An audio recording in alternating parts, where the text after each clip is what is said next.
Today we are going to read the story Grandma by Becky Bravo, illustrations by Kora Dandan-Albano.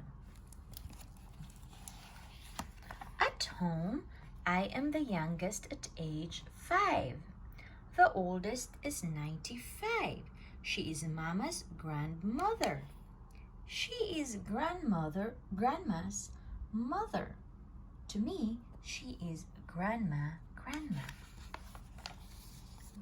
Grandma is very quiet. She no longer talks.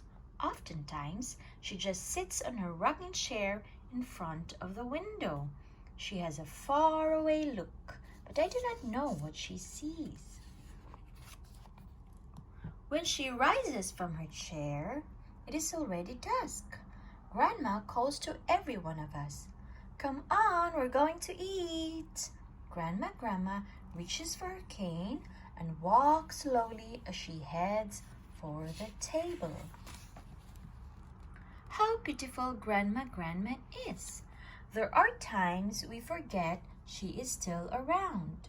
She can no longer keep up with how fast all of us are. That is why she is left behind most of the time.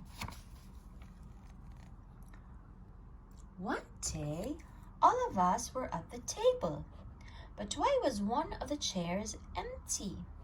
Oh my, it's Mama, where is she? Grandma wondered. Go check on her rocking chair, she said to me as she scooped out the rice. How pitiful Grandma was. She had fallen asleep. Grandma. My small finger poked her arm. Grandma, it's time to eat. Grandma opened her eyes. Grandma, it's time to eat, I said again, and she nodded. I reached for her cane, and very slowly, like freshly cooked suman, she tore off her buttocks from her chair. She walked towards the table very slowly, like a big sea turtle. Suman is a Philippine delicacy made of glutinous rice or cassava flour wrapped in banana or palm leaves. How pitiful Grandma was. We were already having our viands, but she was still at her soup. We were already having dessert, but she was still shredding the chicken breast in her stew. Mama had started removing the plates and Grandma had turned on the TV set, but she was still picking her sweetened banana with her fork.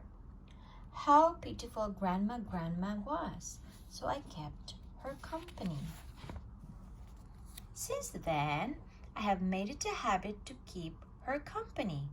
The two of us were always the last to leave the table. I would stay by her side when she asks to be rocked on her chair. I lead her the way when she receives communion during Mass. I thought I could still do a lot of things, so I make her coffee every morning.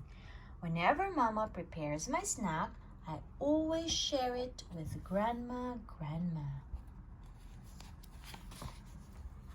I put her slipper back on whenever it slips off her foot. I massage her hand, which, when the weather gets cold, is afflicted with rheumatism.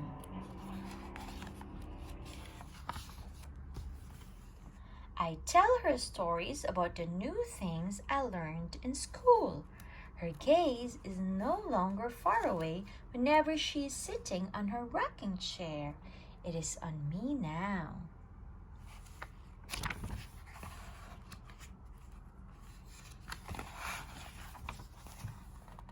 Grandma just keeps on nodding to me, but I know she is very glad. I never forget that she is still around. She can no longer cope with how fast we all are. That is why I am slowing down, just so to be at pace with her.